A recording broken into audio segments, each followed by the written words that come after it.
Pertumbuhan ekonomi jangka panjang yang belum pernah terjadi sebelumnya di Tiongkok dan India telah menjadi salah satu topik paling menarik di dunia.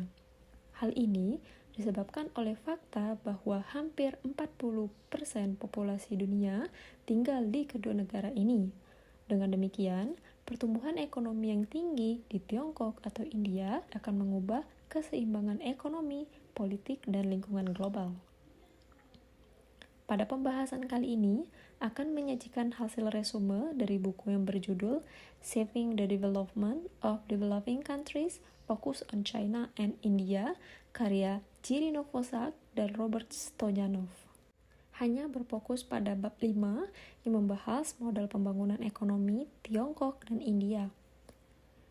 Berfokus pada perspektif historis reformasi Tiongkok sejak era Mao Zedong hingga pasca reformasi Deng Xiaoping, serta perbandingan dengan jalur pembangunan India yang lebih berorientasi pada sektor jasa. Pertama, model pembangunan Tiongkok.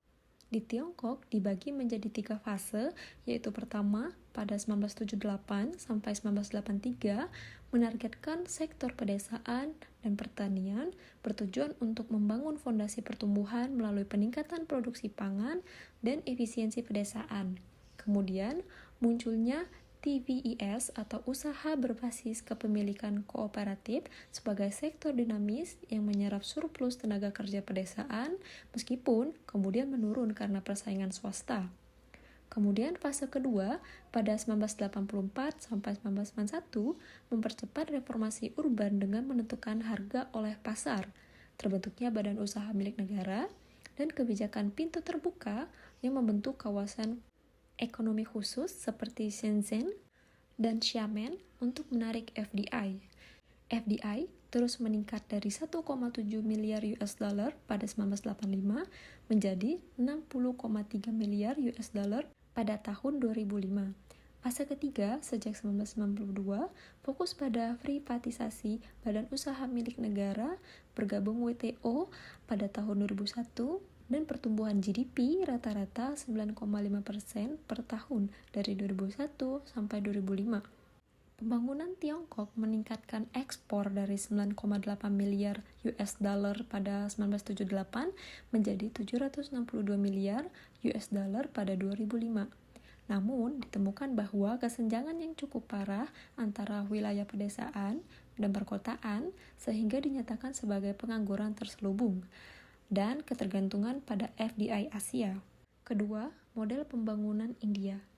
Berbeda dengan Tiongkok yang berfokus pada manufaktur dan ekspor, model pembangunan India pasca reformasi 1991 mengadopsi liberalisasi, privatisasi, dan globalisasi untuk mengatasi krisis neraca pembayaran dengan mengunggulkan sektor teknologi informasi, penggerak utama pertumbuhan ekonomi dari 6-7,5% per tahun. Reformasi ini dipimpin oleh Perdana Menteri P.V. Narasimha Rao dan Menteri Keuangan Manmohan Singh mengakhiri lisensi Raj yang membatasi industri dengan lisensi impor, kuota, dan tarif tinggi.